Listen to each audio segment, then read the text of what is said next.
राधे कृष्ण दोस्तों। कभी कभी हमारे रिश्तेदार, दोस्त, ये सभी अक्सर हमारे सपने में आते हैं।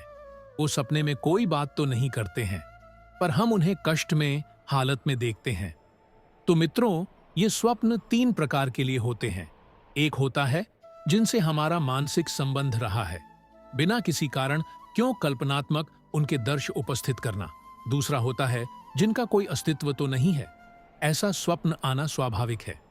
और तीसरा होता है भागवतिक, किसी महापुरुष का आगमन होना। ये सत्य के अंतर्गत है। वो आपको निर्देशन या आपको दुलार या जो भी आज्ञान, वो सत्य होता है। और यही स्वप्न सत्य होते हैं। अब ये मन बहुत से संस्कारों से, संबंधियों से जुड़ा है। तो आप देखो, कोई इतने स्वप्न थोड़ी आता है। इतने स्वप्न आते हैं जिनका कोई मतलब नहीं है। ऐसे ही ये परिवार के सने संबंधियों का जो आता है, उससे दुख ना करें। इसलिए हम जो भी दान पुण्य करेंगे, जो भी अनुष्ठान करेंगे, वो ट्रांसफर हो जाएगा, उनको पहुंच जाएगा, ऐसा विधान है।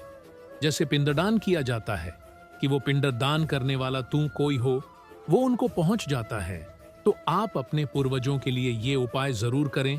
परंतु फिर भी ऐसा लग रहा है कि हमारे पूर्वज विपत्ति या दुख में हैं, तो उनके लिए श्रीमद् भागवत का पाठ कर लेना चाहिए। श्रीमद् भागवत का संस्कृत से अनुष्ठान कराना, गो ब्राह्म संतों की भोजन आदि करा करके वो सब दान उनको कर देना, मंत्रों का जप करना या नाम का जप करके, कीर्तन करा के उनको प्रदान कर देना। इससे उनका मंगल जहां भी होंगे, जिस योनि में। इसे अब एक कहानी से जानते हैं। आइए, राजा जनक जी एक बार सैया में पड़े, सोए और स्वप्न में देखा कि हमारा सारा राज्य छिन गया और मैं एक भिखारी बन गया और बहुत भूख लगी। अब भीख मांगने से तो थोड़े से चावल और दाल मिला। तब मटकी में मिट्टी के पात्र में उन्होंने लकड़ी बीन करके खिचड़ी पकाए और वो पक्के तैयार होने वाली थी। तभी वहां दो सांड आए। लड़ते हुए ऐसे लड़े कि पूरा बिखर गया और वो भूख से व्याकुल पूरा मेहनत किया हुआ सब भोजन।